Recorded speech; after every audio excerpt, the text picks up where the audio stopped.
Hello, mate, to Thrive Nation. We've got the biohacker of biohackers. She's 56 years old, Julie Gibson Clark, but she's actually 21, I think, to her biological age. But Julie, welcome to the show. Tell the audience, you are 56 chronologically. How old are you in terms of your biological age? Oh boy. Some tests say 51, some say 44, but the true age diagnostic says 36 and a half. So, 36 and a half. Now, Julie is yeah. 56 years old chronologically. It's a privilege to have her on. She's got an incredible story. And if you're listening out there, biohacking and functional medicine, I've been a doc for 18 years. It doesn't have to be expensive. And Julie is the story that you want to listen to. You want to check her out. We'll put all her links to her Instagram as well and her website, because I think what Julie's doing is she's just making it possible for the person who's out there who doesn't have $2 million like a Brian Johnson to put in their health. So a very warm welcome to you, Julie. I think you're an incredible witness. I think you're going to help so many people because you're just making health and wellness just possible for the general person listening out there. I really hope so. I mean, that's my dream. And I feel like it's been my mission my whole life. It seems like everybody around me starts kind of, oh, what are you doing? What are you doing? And then they start adopting that. That's kind of been lifelong. So I'm hoping that I can bring some maybe clarity and simplicity, because I think when people open up the world of, you start typing in longevity medicine, biohacking, and you're just flooded with so much information, and it takes a while to kind of work your way through that. And if I can, for lack of a better way of saying this, be the gateway drug for people, that they can start and get those basics down. And not I definitely think, the wearables and you know the more interesting supplements, those things are all viable. It's just that you almost like need a roadmap. It just like you're going to start on a road trip. You don't just buy everything and eat breakfast, lunch, and dinner right before you start. You get on the road trip, and as you go, you're doing more things. And so if I can help people, get the maybe those first 50, 100 miles along this longevity journey, I hope that I can, by just being a voice of, reason. Yeah, Brilliant. And that's the also just mission. looking at your schedule and your life and your son and your work. So you're making it possible with regards to living in a modern day city. So we'll talk about that because I think the practicality and how pragmatic things are is also very important. So those that are listening, you got to look on YouTube because Julie's 56, but she looks 36, and that's her true diagnostic age. So well done, Julie. I think you're just Thank you. shining light there, and you imbue just zest and vitality. So have a look on Thank you. YouTube, but give us your story, how you got into this and just, becoming a biohacker or a health optimizer or going through the whole process of what they call the Rejuvenation Olympics. Just let people know why and how it happened. Yeah, so we'll walk around a little bit of a long block.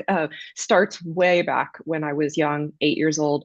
I would call my dad the original biohacker. He always had supplements, and he had charts of his weight and blood pressure and all these things on the bathroom door. This is back, this is 70s. So it was, I watched him, but he would take me to swim meets and say, okay, you got a race coming up in 30 minutes. Let's give you, X inches of a Snickers bar. And sure enough, in those races, because of the glycogen load that he was telling me, I mean, I'm like 8 years old. I'm like, great, Snickers, wonderful. So anyway, but I did feel really strong and fast in those races. And so I just made this very like lifelong connection that what you eat affects your performance. And not that sugar is necessarily good, but in that case, for what I was doing, it was really good. So then fast forward, now I'm 30, and I go through a marriage, a divorce. I moved 4 times. I was told I had 2 lumps in my left breast, and then a man tried to kidnap me at knife point in 36 months. So it was just a very extremely Wow. stressful period.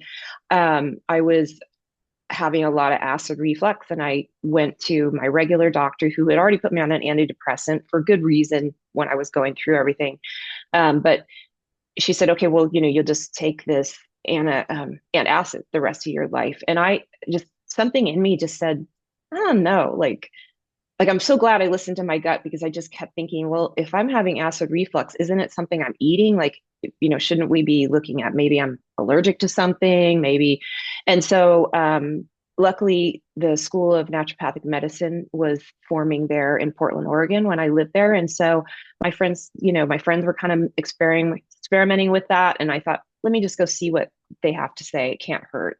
And sure enough, she put me, she doesn't get off all wheat and dairy, do, a few, like a tummy healing tea. And within like weeks, had no acid reflux. It was completely gone. I went to check in with her, and she said, well, if you want to try to get off the antidepressant, we can try a nutraceutical protocol. And I was like, nutraceuticals? What do you mean? And she put me on something, and sure enough, and again, I was out of that 36 months now. And so what predicated needing that antidepressant was gone. And I just became very interested in, like, what other things out there am I eating that might not be good for me? What about this, that, and the other, and then seeing the power of nutraceuticals was really impactful. And so at that point, so I'm like 30 something, and I just really start taking control of my health. I mean, I was easily 40, maybe 50 pounds heavier than I am now. I just started going back to the gym in the morning. I started, eating healthy, and I thought I was this really healthy person. So you fast forward, now I'm like 40 something, and my hair is falling out. I have no energy.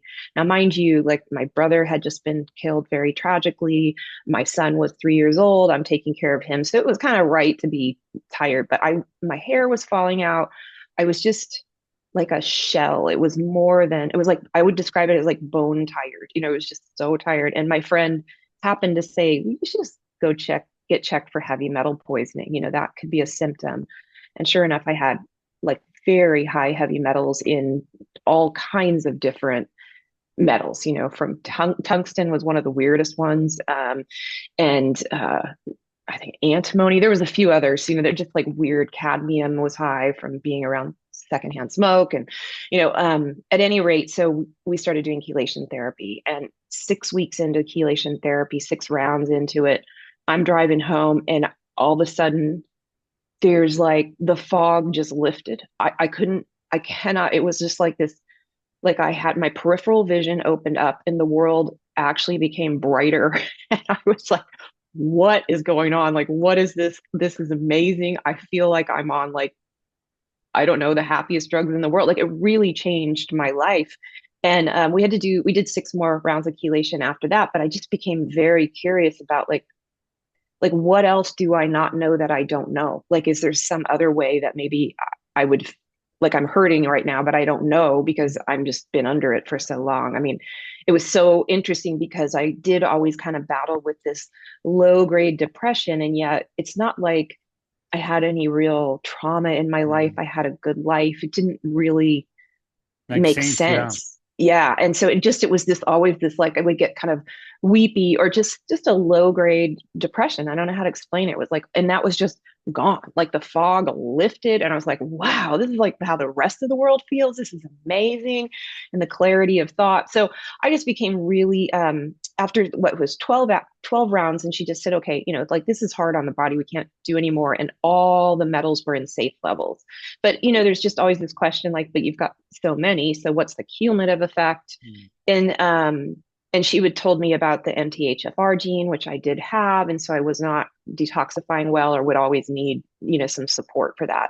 So I just became very obsessed with what are the natural ways I can constantly and consistently detoxify my body so nothing ever builds up, and I never ever want to feel like that again. So, now this is, I'm trying to think, was 30, so whatever, 26 years ago, and the internet's now a thing. And so now I start researching detoxification. Richard Klingert comes up. He's out of Washington, and like what he was doing with different herbs and nutraceuticals. And then Mercola and all the different guests. Mercola would come on. And then, I finally found my way to Dr. Rhonda Patrick at Found My Fitness. And I just started following like what everybody was doing. And trying on different diets, doing, different protocols. We have autoimmune diseases in my family. So I followed the autoimmune protocol for many, many years. And trying to think. So at some point, say probably around 2017, I was living in Dubai and I heard Jason Fung talk about fasting and how it was detoxifying. And I was like, whoa, this is amazing. Like I could, skip all the supplements and like, you know, Mm. just detoxify sort of more naturally fasting. And oh, by the way, lose that extra, 10 pounds I had hanging around. And so I kind of got into that a little bit. And then I quickly found Walter Longo, and that was like 2017. And when he was talking about fasting mimicking for longevity, and I was like, oh, longevity, like, wait a minute, like it just opened up this light bulb. And then, of course, I found David Sinclair, and it just introduced this possibility of like, oh, wait, so when I get older, I don't have to suffer from arthritis. I don't have to accept all of those things. It kind of Mm. opened up this world of possibility that I hadn't thought about before. So then I Wow. just kind of got into longevity and what that is. And as soon as I heard about senolytics and this idea of detoxing zombie cells, I was like all over it. And so Sure. I was researching fisetin. I don't know how you Yeah. pronounce it there. Fisetin, Fisetin, fisetin, yeah. fisetin, yeah. So, and this company came up called Novus and their product, and I was looking at it. I'm like, oh, it has alpha ketoglutarate. I've been reading Mm. about that. Oh, it's got glycine. It's got this or that. And so when I went to order, they asked if I wanted to be part of a study. And so as part of that study, they wanted me to do the true diagnostic pace of aging test. So we did one at 0, and then we did one at 6 months, and we did one at 12 months. And somewhere around 6 months, they said, do you want to be in this Rejuvenation Olympics? So I'm like, what is this? I'm looking at it. I'm like, wow, this is fascinating, because it had everybody's pace of aging. And then it had like the protocol they were using. And so you could see like their start pace of aging and their chronological age and then what their current pace of aging is. And so I became very interested in the people that were kind of around my age or older who had like reduced their pace of aging. Like, what are they doing? Not everybody's protocol was on there, but I just found it very intriguing. And then I think at the 12-month mark, my pace of aging, maybe even at the 6 months, I don't know, but it was lower than Brian Johnson's. And so, and again, I haven't met Brian yet, so excuse me, Brian Johnson, but I didn't know who he was. I didn't Yeah. really understand. I knew he was doing like interesting things by looking at what the blueprint protocol was, but I really wasn't familiar with all that and what he was spending. And so at some point, a reporter reached out to me and said, like kind of made me aware of what was going on, like, asking me what I was doing. I'm like, oh, I'm just kind of in my bubble. I'm doing my thing, here's what I'm doing, eating the vegetables. I'm eating protein. I'm doing the saunas and cold showers. And she's Yeah, like, well, well, that's, yeah. And I think, sorry, there's a yeah. lot of questions there. We'll get into your schedule because that is the Mm, story. But the first question I have to ask you is like when that doctor gave you the antacid and something inside of you said no, do you think that was mm, just your dad and being him being a biohacker and you knew there was something? Because I mean, those are critical decisions. You could have taken the mm. antacid and you could have just carried on like that. What do you think was the factor or the variable that said to yourself, hang on, actually, I'm not going to take this for the rest of my life and I'm going to look at other options? Yeah, oddly enough, I actually think it's more my mom. So like, it's kind of nice. My parents, like, 'cause my dad was like, supplements, medication, I'll take them. He had osteomyelitis when he was younger, and that was right around when penicillin was discovered, and so it completely, saved his life. So he's a little bit more pro medication than I would say myself or my mom. My mom, meanwhile, she grew up on a farm. She's more like let's get our nutrition from food and looking at that. So at any rate, that's kind of what was inside me. Like, it just Mm. doesn't seem right. Like, and I'm so glad I listened to my intuition, because like right around that time too was when I would go to the grocery store and I'm looking around. I think I was reaching for a box of mac and cheese, and just something in me looked at it and went, wait a minute, like there's no food in here. Like this isn't food. Like this is a like flavored fiber and not even a good source of fiber. Like it's just Yeah. cardboard with flavor on it. This isn't nutrition. And so um, So that it was that probably was your mom started then, early. your upbringing that just sort of helped you cultivate that. Because I think that's really important to teach our children, the next generation. I had Dr. Gate on the show, and pediatrician, integrated pediatrician. He's like 50% of all American children have one chronic disease. I mean, that's Mm, crazy. So, but then I see a lot of children here in my practice, and then the parents are so unhealthy. They've got so many unhealthy habits. So how do you expect your children to be healthy and yeah. make the right choices if you're not walking? It sounds like your mom was sort of that role model for you.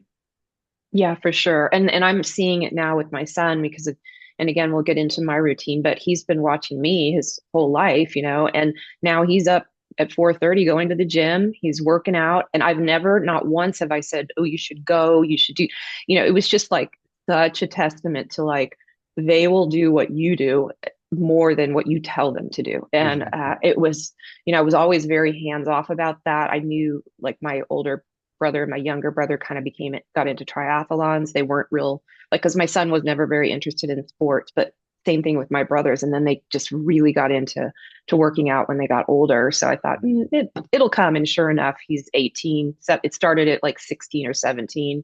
Started Yeah, going to the gym. that's Now amazing. he's up early before school, and yeah, Sure. it's really But then cool. also you had a great functional medicine doctor, because say, for instance, you went to the wrong functional medicine doctor, that didn't work out. That could have been your first sort of encounter and engagement with one of those type of doctors. If it didn't go well, that could have just sort of deterred you. You might have gone back to the Western medicine.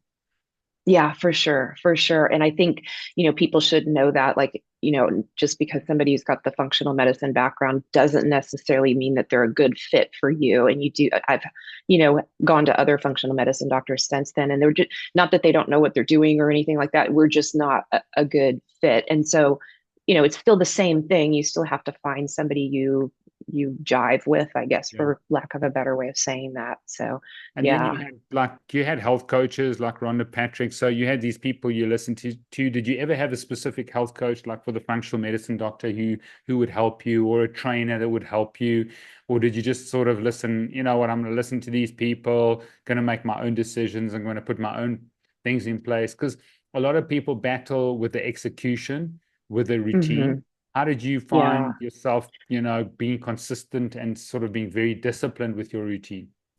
I'm just kind of by nature that way. I mean, to the point, maybe like, if you look at every factor on a continuum, like I can be very harsh on myself, very like, get you, like my son, he's looking at joining the Marines and he's got this water bottle down that stairs that says something like, pain is weakness leaving your body. And I'm like, I'm kind of, I'm built like that, my internal monologue to a fault. And so I have learned, thank goodness, having my son has taught me to kind of back off that a little bit. So I don't have so much problem with execution. I have a problem with sticking to it when I should probably, you know, Back off. not like yeah, I have like an inner Dave. I'm not David Goggins, but I definitely have an inner David Goggins for sure. Okay. So I don't struggle with that, but yeah. So I don't know. But I'm I mean, just that's always been helpful very because that disciplined. means you pushed through and you made it happen. And when tough times, you did it. And I'd rather have someone with you, which is like sort of maybe you got to hold them back a little bit than trying to motivate people. But I mean, that's just Yeah. just part of your makeup and that. So tell us about these Rejuvenation Olympics, and just tell us a little bit more about your aging. I think you had a ratio of like 0.66, which meant that for every 100 days you were actually only aging biologically by 66 days, and you were second on the Yeah. leaderboard before they changed sort of the protocol, and we'll talk about that. But yeah, how did it go Yeah. down, and how did it feel, to be like number two, and sort of the amount of money you were spending? And maybe you want to talk about your routine and how much money you were spending, because I think that a critical thing that I want people to take away from this episode is that you can do it with like your big foundational pillars in your life. You don't need to be spending $2 million a year. You don't have to be spending thousands and thousands of rands and dollars to make sure that you've got longevity and health span. Yeah, and I think everybody needs to keep in the back of their mind, like, you know, nobody in a blue zone had a wearable, nobody, maybe they had some supplements, maybe, but I mean, you just kind of have to keep that in the back of your mind. And that's what I would always tell myself. But the Rejuvenation Olympics has been fascinating. Like I said, I thought it was so interesting to get on there and see who's doing what. And I just thought it was really kind of for health geeks like me. I thought it was kind of going to be our own little forum. And then it's kind of turned into something else. And I mean, I'm grateful, absolutely grateful for everything it's turned into. But yeah, so my first pace of aging was 0.76 at the zero before I started taking Novos. Then from those first 6 months, I kind of went through yet another very stressful period. It had a lot to do with my son in 2020 and things I won't get into, but it was definitely, I was not sleeping. I was not doing the sauna. I was not doing it, it's a testament to and I don't make money by telling you this. I'm not employed by them. I don't make anything, but that product and whatever that mix of um, molecules is going on in there, it seems to really work. And so it lowered my pace of aging by 8% in the first 6 months. And that's, not sleeping consistently, eating In-N-Out burger. I was, before, obviously for the 15, 20 years before this, I was pretty healthy. I mean, a pace of aging of 0.76 isn't bad, already. Good. So yeah, yeah. And I was doing a lot of this younger you protocol, which is also on my website. People can find that through Dr. Kara Fitzgerald. At any rate, and then the second 6 months, when I kind of had some solutions in place, now I went back to the gym. I started the sauna and the cold showers. Then I had heard about this metric from Dr. Sarah Gottfried about a pound of vegetables a day. And I already had known that, like, I was already eating like a lot of greens every day because I knew that that was really good in menopause. And especially just ladies out there, like if you're struggling with trying to lose weight, definitely like up the greens to like, a half a pound a day. So 8 ounces at any rate. So I was already kind of doing that. And I thought, well, I can, another half a pound of vegetables. That seems pretty easy. Let me see if I can do that. So I just slowly like built that up. And then the other metric I was shooting for was 100 grams of protein. And that was just based on my DEXA scans showing that my lean body mass was 98 pounds. And, there's kind of this, I don't know, debate about whether it should be your total body weight or your lean mass. So I just figured, well, I'll only count the protein foods. So like, the meats and the protein powders and eggs and I would only count like those high protein foods. And then everything else, like if I'm getting protein from veggies or, the few grains that I eat, like that would just be gravy. And that might I weigh 130 pounds. So I thought, oh, maybe that'll make up that difference. I don't know. But, I just didn't want to get too far into that debate. So 100, those are the two things that I monitor every day. And I let everything else kind of take care of itself. So protein and vegetables, if I just have to summarize, you're having 100 grams of protein and then you're making sure that you're eating a pound of vegetables. Yeah. Yeah. And I don't, did I answer everything about the Rejuvenation Olympics? Is there anything else you wanted to know? I think okay. Basically with your protocol, which I want to go through from a Monday to Sunday, I know you got on your website, we'll put the link there, which is very important, is that you were able to have one of the best sort of rate of aging numbers, known. I think you were second, if I recall, there on the Rejuvenation leaderboard. So maybe you can take us through, I mean, those are the two sort of big pillars of the vegetables, and we had Kara Fitzgerald on the show, on the podcast. So her. she was incredible, and just her story in terms of how to reverse aging and that, and especially regarding methylation and that, which is such an important way to detoxify, and we'll talk about that. But take us through your routine in terms of what you do, when you wake up, and what you eat from Monday to Sunday, if you can. So when I wake up kind of varies with the year, although I think my son, with him about to graduate, but when he's on summer break and he's out till like 11 o'clock at night or, now midnight, like I want to be home or be awake when he gets home. So, just to make sure he's home safely. So I was getting up later, but typically I like to get up around 4:30 most days.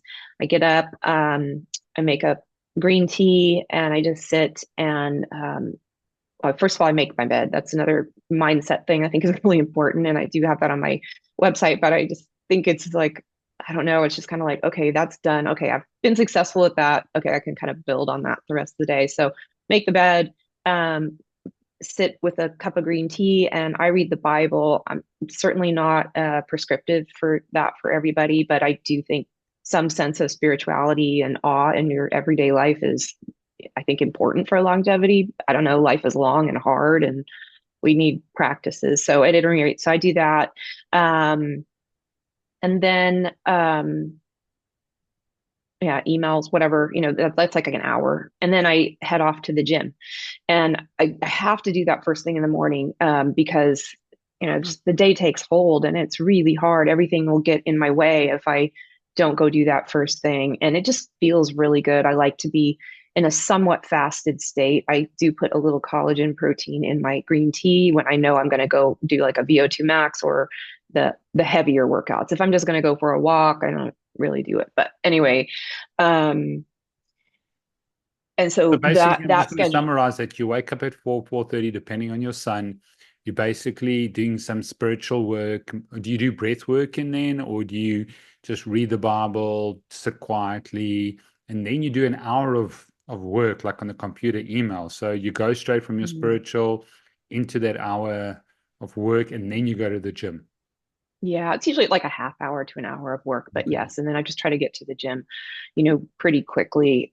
It's just if I do too many other things, I'll start feeling like, oh, I don't have time for that. It's such a mental Okay. monkey mind game. So I just try to get right off. And that's, what I do in the gym every day varies. VO2 max usually on Monday. Tuesday is my full body workout. Now today's Tuesday and I would normally be working out right now, but it's like, oh, no big deal. I'll go do that tomorrow. So we can talk about like consistency versus perfection. I think that's another thing I've struggled with. So at any rate, so that's all on my site and people can kind of see. But I just try to get in a week 2 full body strength training. So whether I divide those up between lower and upper, or I do it full body in one day, one VO2 max. I try to do one other, like a hit or something like that. And then the other days I just walk or, just something light and easy. So I'm not kind of upping all that cortisol and everything. And the And then, Rejuvenation Olympics, I just want to ask about your exercise. Did they say that your VO2 max session was like really, really important? Did they look at your protocol and look at your diet and your exercise and no, say this is sort of was very important? Or have you sort of factored that in? Because someone's listening in, and my execs and my patients, the hardest thing that they battle with and that they don't do is the VO2 max session. And yeah, from the literature and the research, it's crucially important. But to get to that point where you're pushing as hard as you can, and I know Rhonda Patrick's sort of protocol, it's not easy for a lot of people. So maybe you can just sort of shed some light on how you get it done every week, number one, hmm if you keep on yeah. pushing yourself, and what you find the most important factors were for your exercise. Yeah. So one, I do it on a Monday because so given my daily protocol of 100 grams of protein and pound of vegetables, mind you, on the weekends, I am very unstructured and I may or may not hit all those metrics. I try to keep the weekends to be whatever. And so there might be some cinnamon rolls on Sunday. There might be some other like I don't really like it's funny once you sort of stop eating sugar, you don't really it's just too much. But so I do eat like some sugary things here and there, but not a lot. And that'll happen on the weekends. So I structure that VO2 max because going back to my dad, I figure I've got some like extra glycogen hanging around in my muscles and it makes it maybe easier. I don't know. But it's also just one of these things where it's like I just got to get this done for the week because otherwise I'm going to be, you know, And are you doing it on the like rower? no, I wish I should try that. I do it on a step mill. Okay. Um, yeah, I tried running again. I love running, but it just doesn't my knees until I can do kind of the stem cell therapy or something. I don't know, my knees will not cooperate. Yeah. So they're Okay. definitely not 36 years old. All Anyway, right. So you're gonna need so some, so I just do the revisiting step your, mill. yeah. Okay. So you Yeah. use this there. Okay. Brilliant. And so that makes it actually really easy because as far as like making it very hard, number one, that's number two, you need to come up with a playlist like that you love. And I'm like an old school punk rocker. So like I have, and thank God my son kind of got into it too. So he's like made all these great playlists and, so I have it like timed because a VO2 max by Rhonda Patrick's like, 3 minutes what is it 3 minutes rest and then 4 minutes hard 3 minutes rest, so I have it kind of somewhat timed so that those 4 minutes are like this all out That is a brilliant, motor like brilliant, brilliant yeah. piece of advice. Do you have that playlist? I mean, could you share that? And then someone could, I do you have a could try. Spotify playlist? Maybe that's a good idea. No. You could actually get it on Spotify. That could be your VO2 Yeah. max session. Yeah, That's I know, right? I don't know if I'm like, oh, I don't know, do people like Motorhead and all that stuff? I mean, it's like absolutely, crazy. because if they Yeah, can get okay. a, I've never thought about the music part. I've trained so many Oh, people, but so important. It's because if so you can get important. the 4 minutes, I think Rhonda Patrick's 4 minutes as hard as you can, then 4 minutes rest. From what I remember, the clients that I take it 16 minutes hard and then 16 minutes rest, but obviously a break. But if you've got something like that, then and Mhm. you can post it, that would be Okay, absolutely I'll see. that would be I'll see if I absolutely see. I have it all in like what do you say on Apple Music. So I don't know if I can share it that way, but Yeah, yeah. you So can. Of course you let me can. see how to do that. At any rate, yeah. So that's like key. Sometimes I do I have kind of like 90s rap music too. That's a fun one, just to switch it up. But no, I think that that's like really key. I mean, honestly, there's been times where I've forgotten my headphones and I kind of go, should I do this? Should I not? And I do it, but I can't get the numbers. So what's nice about the step mill is you're watching like like I don't have a heart rate monitor, so that probably would be like that's kind of my first wearable that I'll be buying here probably as a Christmas present for myself. But um I Sorry, I just just want to use stop you there. If you're listening now, this amazing, it's Julie, it's you don't have a wearable yet you're aging at such like incredible rate, and you haven't used heart rate, you haven't used heart rate variability, you haven't measured your sleep. If you're listening out there, this is exactly what we're saying. Get the fundamentals right before you spend a lot of money on the tech and the supplements. And we'll talk about the supplements as Novus that Julie's talking about. But I think I have to reiterate how important that aspect is. If you put things yeah. in place, you really, really can do well with your health span and stay free of getting chronic disease, which is, I think, the goal for most people. Because at the end of the day, if you get a chronic disease, life does change significantly. So well done to you. It'd be interesting to actually interview once you got that wearable to see if it was helpful or hurtful in that process. Yeah. But we'll leave that up. So okay, so carry on with that process. Yeah, so when you're on that step mill or whatever you choose to use, but the step mill is nice because it's like, okay, I know when I'm because they have a heart rate thing on there, and I do try to use the same one every day, whether it's accurate, I don't know, but I figure it's the difference that makes it, it's important. So I have it kind of at a very low pace, like one or two, and then I know like, okay, Motorhead comes on and I'm like crank it up to 15, 14, 15, and because it's at a pace and I just try to keep up with it. And there have been days where I'm thinking I'm going to embarrass myself and fall off this thing, so I better slow it down a little bit. But I try to keep it up enough. I've had some bad days, but I still figure it's the difference between kind of going slow and going fast. And so, okay, maybe today I can't get to 15, but if I can get to 12, or I've had days even that I'm like, I can't do the full 4 minutes. I can do, I hadn't slept very well the night before, so I might do 3 minutes. But again, something is better than nothing. And and let's go back to this whole like wearable. So I used to go through this conversation in my head, like, well, I don't have this and I don't have that. And somewhere along the line, I just went, like, that's an excuse. You're making an excuse. Like, just focus. Like, for instance, like not having something to track my sleep. Okay, let me just do all the behaviors that we need to do. Like if I learned from my sleep tracker I wouldn't have good sleep, well, I would make sure I'm not eating 3 hours before bed. I would make sure that you know I don't know, that I didn't have alcohol, which I don't drink anymore, but I'd make sure I have all of those behaviors and quote unquote fixes in place. And you might have fixed your sleep before you even tracked it. I don't know, but it's like it's the behaviors, not the tool, that really matters. Now, Yeah. that said, I mean, what gets measured gets managed. So, like, I have a CGM. That was my birthday present to myself. And that has been fascinating to watch, and what's happening there. But anyway, so, Okay. All right. okay. So So that's that. Yeah. are you seeing a functional medicine doc at the same time doing labs like once a year with this process with Yeah. the Rejuvenation Olympics, or what were the costs like over a Mm. year basis to say, okay, so you don't have a wearable, so you're taking supplements, we'll talk about those supplements, you got a gym membership. What were the overall sort of costs, and were you seeing a functional medicine doc? So I wasn't when I first started. And just so you know, the Rejuvenation Olympics only requires that test. That's it. You have to have 3 tests, and now the new rules, 3 tests within 24 months to be on the leaderboard. And those pace of aging, the Dunedin pace of aging, and you can get that through True Diagnostic or Novos. And there may be a few other companies, I'm not sure. So um, that's all they require. They don't really get too into like what your protocol is, but we all, Mm. like I speak with some other people on the board, and we all kind of talk about what we're doing, and somewhat learn from each other and share info. So um So no, I was not working with a functional medicine doctor then. I had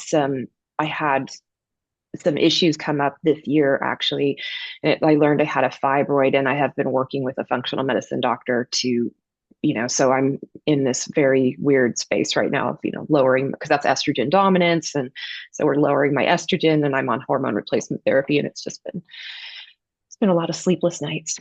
Sorry, I'm sorry. Yeah, You're that's going to okay. work It's through. okay. You're an incredible person. You're going to work through it. I know that you're Yeah, very yeah, yeah, determined. yeah. Okay, so let's carry on with the rest of your sort of schedule then. Yeah, so then I'll do like Mondays, that'll be, sauna, cold shower. And this is Arizona, so I don't get a cold shower in the summer, but I started that just way back when, after all this stuff was going on in my family, and how I was not sleeping and whatever. It was stressful. And so I started going back to the gym, and I knew it was like impacting my immune system because I was getting sick more often. And I had learned from a trip to Baden-Baden, Germany, which if anybody's been there, it's brilliant. But they kind of do this thing where you're in this like hot sauna and then slowly decrease to the point that then finally you're go to this cold plunge, and that's really good for your immune system. So I thought, well, I'll just do a sauna and a cold shower. I don't have all the in betweens, but so I did that. And that was like around like November, December, when the water was finally cold. And I don't know, somewhere around December, I just started feeling like I was on like happy drugs. I mean, for lack of any better way of saying it, I would just be like working and going like, what is going on? Like, I feel amazing. And so I started researching, Rhonda Patrick had something on about the saunas and how good they were for you. And then I don't know if it was Huberman, if somebody talked about this whole dopamine curve with the cold plunges. And I was like, well, it is definitely happening, because I mean, it was like easily 4 or 5 hours. I just had this like focus and happy drug. That's all I can say. And then when the summer comes and the hot water, the groundwater isn't cold anymore, I notice, because I don't get it, and I get quite grumpy, and I'm sort of not as addictive to going to the gym, and so like I'll go, those kind of things. But so yeah, find an addiction. Here's a hot tip for people too that don't like to go to the gym. Make And I started doing this in my 20s. I would find these like really nicely smelling shampoos and body soaps and things like that I could only use when I went to the gym. And then it became like this spa. And they're like, I use this Aveda shampoo. And back then I used to use Body Shop, but I just, something that was like out of the ordinary, that was a little bit special, not a super huge expense, but more than I would spend. And then it became like this aromatherapy addiction, like, ooh, I could go to the gym, I could just smell nice. And it wasn't something I used every day. So it was just a really powerful motivator. It was kind of sometimes that extra little That's a inch. nice tip. That's definitely a really cool tip, like a little treat that you've got, sort of Yeah. something that you can aim for. Okay. So Yeah. then you've given us your exercise, and then so sauna and then the cold. Have you ever gone without the sauna? Because we're a huge proponent of infrared sauna, and even just sort of finished sauna. And I feel incredible when Hmm. I don't sauna. I just spent 2 weeks in Cyprus because we had sort of family a death, and I Nice. didn't sauna because I've got a sauna at Awesome. home, and I'm in there at least 6 days, sometimes even 7 days, and sometimes I just do it twice a day, even if I'm in there for 10 minutes with the lights. I find that incredible. But what is your sort of your feeling and your experience when you don't get the sauna? Do you really feel it on your body? Yes and no. So I had to stop. So I was doing the sauna every day. Um, and in the winter, yes, I would say for sure. But I live in a place where it's 100 degrees out, and my sodium was so, so low. And because I walk outside at night and it's very dry and hot here. And so you just sweat all the time. And I just couldn't seem to like bring up my sodium. And so I had to I limited the saunas to like twice a week. And Okay. I'm doing the Finnish sauna, the traditional sauna. Okay. And I absolutely love it. But in the summers, I don't notice it as much, just because I'm just cranky in general, because it's just so hot. And I'm hot, it's outside, and I'm hot walking Okay. outside. And, Okay. so I don't notice it. But in the winter, yes, like now that it's getting cooler here, I didn't go to the sauna yesterday and not today. So I will definitely make sure the rest of this week, because next week I'm heading out of town, so I won't have a sauna. But Okay. yes, I do notice So it. then Yeah. when were you taking the Novus? I mean, I'm on their website now. I think Mhm. there's NMN here. I'm just trying to find out what the ingredients are. No, so in the study, they have NMN as a Novos Boost is like, so Yes. I had to take Novos Core and Novos Boost. And so Novos Core is like this drink and it's got a mix of different Mhm. molecules there. And then you take the NMN on top of that. And Okay. after the study, I have switched to NR because I was taking NR before the study, just I had Okay. experimented with it for a few months. And I felt like it might work better. So I'm doing an experiment, excuse me, where I'm going to take NR for a year, and then next year I'm going to kind of go back to the NMN and see if there's any differences. Okay. But right now I'm taking NR, and All right. I yeah, see they run their own sort of Novus. This has got their own longevity sort of assessment biological aids. Is that different to the True Diagnostic, or have they gone and collaborated with True Diagnostic Novus? I think what is it all goes to the same lab, and Novos and True Diagnostic have licensed the lab, or Novos has licensed with anyway, it's ultimately the same test. It's going to the same place and being analyzed by the same people, whether that's True Diagnostic or the Okay. lab that True Diagnostic uses. I'm unclear on that, but it is the same place that Do I you have know. anyone sort of, that I can connect with? Maybe like you can put us on Mm-hmm. just so that we can see if we can get it here in South Africa, because obviously they've been Mm-hmm. running it for a long time. And Yeah. I'll it's connect you with a couple of people there so you can brilliant. see. Brilliant. I know they sell it in Europe, so I would imagine it Okay. couldn't be that far behind. So anyway, so then the rest of my day is just, I make this green drink first thing in the morning. Although now I'm kind of seeing on my CGM that it spikes my glucose. So I'm like, I don't know. And there's nothing in it. There's like just greens, but I have like a whole lemon. So again, what gets measured gets managed. And so I was really shocked that spiked my glucose so much. So I cut it to a half a lemon, and then I now take a little bit of berberine with it so that my blood sugar doesn't go too high and kind of keep That's what everything. happened to me as well. I had to add eggs because every time I had a green smoothie, it would go to like, well, in our measurements, like 11 or 12. I mean, it would spike up if you times it by 18, like 11. I mean, it was huge. It was like spiking to like 190, and my glucose is Yeah. pretty stable. So a green smoothie for Yeah. me is just not something that I can do on its own unless I add a protein and a fat. But that's interesting that it happened to you as well. Mm. Yeah, for sure. So I did add some collagen, but it didn't make a huge difference. So I just thought, well, I'll just take this. I have this berberine supplement Mm. from a company called Avea. It's another great, I think they sell in South Africa because they're out Okay. of Switzerland. Um, So before we so move and on, like you got like incredible skin at 56. you So you haven't That's spoken. Novos. That's You Novos. think I'm it's not just like Novos? again, it is like I mean, I had good skin before Novos. Please don't get me wrong. The vegetables, like eating a lot of vegetables, like when like if I don't know, maybe I go too long or I haven't been able to get to the store after about 4 or 5 days, things kind of dull down a little bit, but What, not without the not vegetables or without the Novos?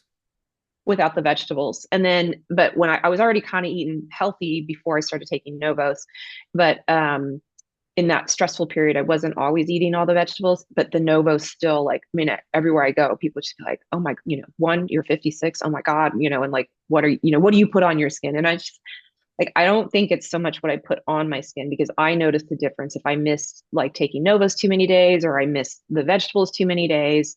Like there's something about all that fiber and So what's everything in the that Novus that you think is so important? I don't know. Honestly, I don't know. There's vitamin C in there, and there is it glycine? I don't know if it's the glycine. You know what? I'll give you Chris Miraboli's contact Okay. details, the CEO, and he could probably speak to like what's in there better Because than I've me. got it I on here. I really. mean, I'm looking at it. I see the NMN at the bottom, but I mean, I don't know exactly what's Are you in. on Novos Core or Novos Boost? You got to go to Novos Core. I'm on novuslabs.com. Yeah, novoslab.com, and then on shop, then go to Novos Core. Wait, Okay, I think I cool. might have a Okay. package. So basically, There's slow something down else in there. aging, 12 root causes enhanced, 12 highly effective longevity ingredients. I'm just going on this. Okay, $80 a box here. Yeah. Just trying to see. Oh, here's the ingredients here. Vitamin C, magnesium, calcium, glycine, malate, calcium alpha ketoglutarate, which is what you said. Then green growing glucosamine sulfate, Kerosene. rhodiola, theanine, hyaluronic acid, fisetin, organic ginger root, pterostilbene, lithium aspartate. Okay. Wow. Yeah. But That's it's what I think it's kind of a common thing that most people notice when they go on it. It's like, whoa, like my skin kind of, glows. So between that, I use, again, I have everything on my site. I have my skincare things. So if people want to do that, because I don't do anything fancy. I mean, I put okay. beef tallow on my skin at You night. put Like there's beef nothing. tallow on your skin and your skin looks that good. You Yeah. You're oh not supposed to, because I don't know. I feel like that's really helped. But no, I mean, no. and that's incredible But, if you're just using that. I mean, the average woman puts 196 chemicals by 9 o'clock on their yeah, face. I mean, I no, think that's causing a lot no. of damage. And, a lot of people come in and have that platelet-rich plasma with me here in the face. And it just shows you how important Mm. the internal system is in terms of how your skin, looks and feels. So, okay, so you use beef tallow. What else are you using? I do use a glycolic acid. I'm not sure if that's probably the least safe product I use, but Okay. then I use what is it? Dr. Hauschka's rose oil moisturizer, and Okay.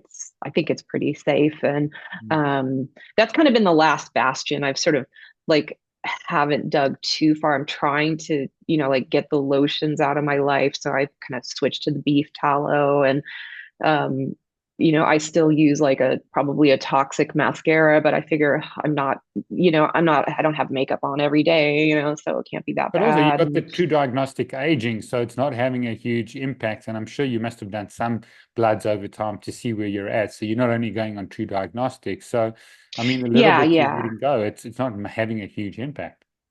yeah, no, definitely. I do, like because of the fibroid, we did a whole workup, and the worst thing that came out of it was like, oh, there's a little bit of dysbiosis, but everything else seemed to be, in good order, with the exception of, I've got what is it, estrogen dominance, and which is somewhat of an easy fix when you're on hormone replacement therapy. You Yeah. just reduce the estrogen, which, Okay. easier said than done. But anyway, No, no, so sure. yeah, so the rest of the day, there's like a green drink in the morning, and I like that because I like having a little bit of moringa, and I'm kind of a big proponent of that with the sulforaphane. I feel like that's really a great way to everyday detoxify. So between like having the saunas and I come home and have that sulforaphane, I feel like maybe that's helping me detoxify. And then somewhere, like I work for a little bit, and then somewhere around 10 o'clock, I go down and I make this greens latte, and that's from Kara Fitzpatrick's, one of her books. And it's amazing. In the summer, I don't, because it's a hot drink and I just can't. So I do like kind of more of a green smoothie, but there's a bone broth that I make it, and Mm. I have bone broth every And day. we'll link onto your Um, Instagram because you do a bit of a video there, so that's really cool.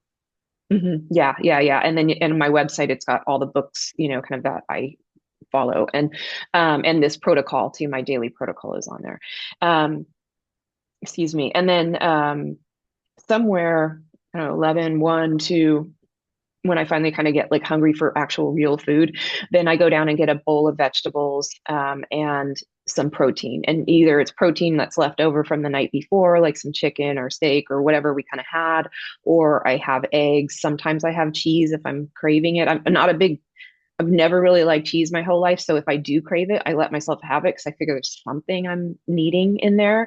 Sometimes it's goat milk yogurt, but at any rate, and then I end my Novos, and that just sits on my desk, and it's just kind of a little nosh bowl, and I just kind of I don't know if it's really healthy to work and eat, but that's what I'm doing. So you know, um, and by 4 o'clock, after all the veg, now I've had 4 ounces of greens in my green drink. Then I've had another 8 ounces of vegetables in that bowl, and all the protein. I'm probably at like 75 grams of protein by then. It's like I'm so full. I almost am force feeding myself dinner. So it's usually a very light salad with just a little bit more protein. Or if I really am just like, I just know I'm not going to get any more protein down, I'll mix some whey protein in with my Novos.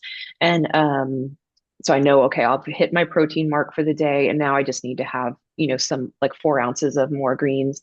But yeah, it's like a natural GLP-1 agonist, those vegetables and the protein, because the days that like I've run out of vegetables and so I don't have them all, I'm hungry for dinner. I'm definitely high. So it is very intriguing to me. And people have always said, doctors have said for years, drink, eat the veggies, the fiber will fill you up. But like, I think I was thinking, oh, 1 or 2 sticks of celery. Like, we're talking 8 ounces of veggies. And while I didn't just jump to that too, people, like I started, with like a few sticks of celery and then, kind of slowly built because I knew that that would like make me very gassy and uncomfortable. So I did it very slowly.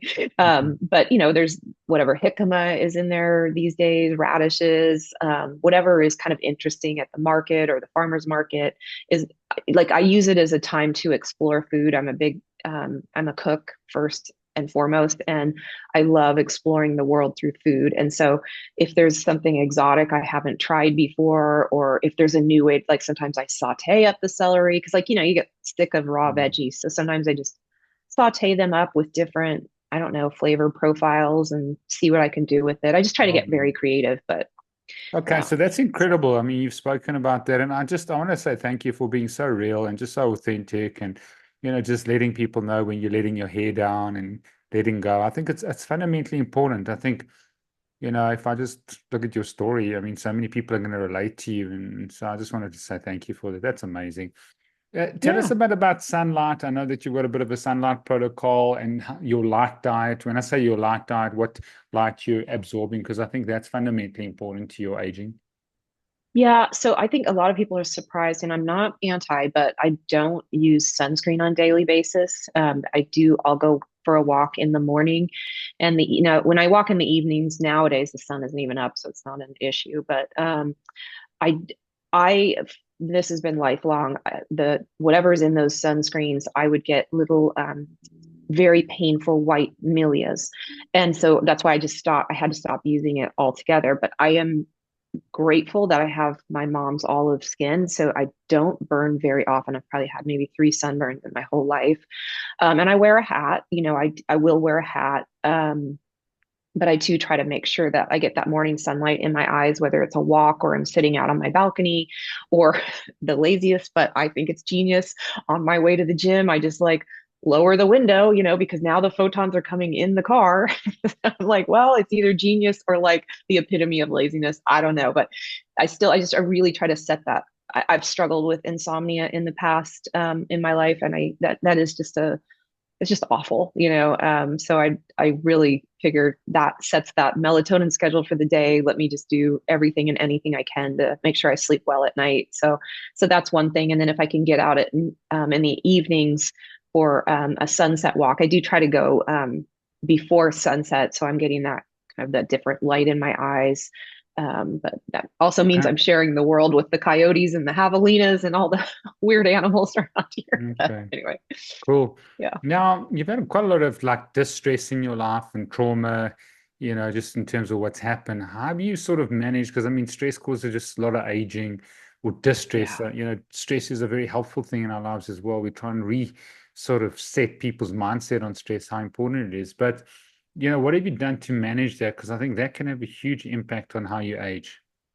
Yeah. So I have been very blessed that when I went through that very rough period when I turned 30, I thank God found this group of coaches, and they were like, in the group, there was like, a nurse practitioner, there was a coach, there was a shaman, which sounds as woo woo as weird, but like she was also a nurse, and then traditional, like most of them were trained as traditional therapists, and they would have like group things. Anyway, I learned so much about mindset and that your thoughts create your reality. And so your mindset is everything. And so, I kind of, this is how I've worked my life. Like, if my reality isn't working so well, then where is my mindset? And not to blame everything on me, there's a balance there, but sometimes I know. So for instance, when my brother died, obviously any mindset I had like wasn't going to change, that he was hit by a car tragically and died. So none of that, but my mindset about it afterwards, I knew was everything. And I knew I had to be there for my son, and I couldn't just like, I mean, I felt like, this grief. If I laid down on my bed, I might just never come out. And um, so I just knew like I had to focus on the positive, that my brother's in a good place. He's a wonderful man, like just all of those positive ways of thinking about it. And I did, thank God, I always felt like he was next to me. I learned, you know, like when my son would come in the morning, it's like, well, he doesn't really know what's going on. I need to smile and just be happy for him. And so I would just focus on like my life that was alive, and hot tip for parents out there. One of the things that I learned, after my brother died, I remember his wife was saying like, you know, my brother was like ADHD and eternally messy. He was a ER doctor, but anyway, and he had like kind of a mess all over, and she didn't want to clean up the mess because she just felt like, that was like he's now really gone. And I remember thinking, oh, mess equals life, like that person's with you. And so, having a kid on my own, like it was just, they're messy. And I just remember again having this like positive mindset towards it. Yeah, but that means he's with me. And in fact, as he's 18 and he's looking at either joining the military or going off to college, it's like he's messy, he's definitely a teenager, but I just like he's with me. And it doesn't mean that I don't, encourage him to clean things up, but Yeah, I I just got you. don't get so upset and worked up over it. And I do think mindset about this whole thing is, you can't go into this like, oh my God, am I doing it perfectly? Am I, like you got to just like, I'm going to do what I can with what I got in the time I have. And I'm going to like, what's my why? What's my intention? What are my resources? Get that all straightened out. And as you're delving into this, I mean, bad days are going to come up. You're going to be busy. You're going to have to do other things during your, but so you focus on, okay, I'm not going to get it perfect because I'm not like God or an angel or a saint. Like I'm just me, I'm a human and I'm going to mess things up. So I'm just going to get right back on the horse, like, so, this afternoon I'll go for my walk. Like I just go right back into my routine. I don't wait for like, oh, a Monday to start again or any of those things. So yeah, consistency Okay. over perfection is a big one. Brilliant. Brilliant. Consistency Yeah. over perfection. That's And brilliant. anyway, you would ask me, so I have a coach that I still sometimes work with, like it just helps me kind of check in and have somebody, like one of the things we always talk about is like no new information. So you think you're going to kind of solve your problems yourself, but sometimes you need some new information, and just talking to a friend or just saying it out loud to another person, you can almost see like, oh, wait a minute, like when you're saying it out loud, like, oh, Mm. this is, here's the problem. Okay, cool. Just two more questions. I know we're coming to the end of the show, and I know your time is very, very valuable. Is I don't see you on the Rejuvenation Olympics Mm. leaderboard. Did they change things, or what's happening there? Yeah, so they changed it so that you need 3 tests in 24 months. And that's just a little bit out of my budget. And two, it doesn't make sense because I don't vary my protocol so much.